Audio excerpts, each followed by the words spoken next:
alam niya lahat ang nangyayari? Gaano pa karami ang alam niya tungkol sa akin?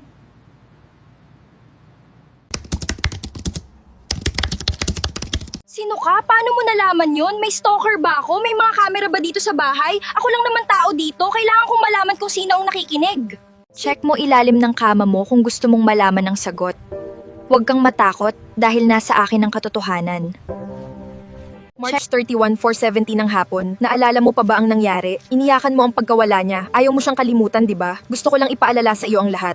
Bakit niya alam ang sikreto ko? Wala naman akong pinagsasabihang iba. Sino ka ba talaga? Bakit mo ito ginagawa sa akin at paano mo nalaman ang tungkol dito?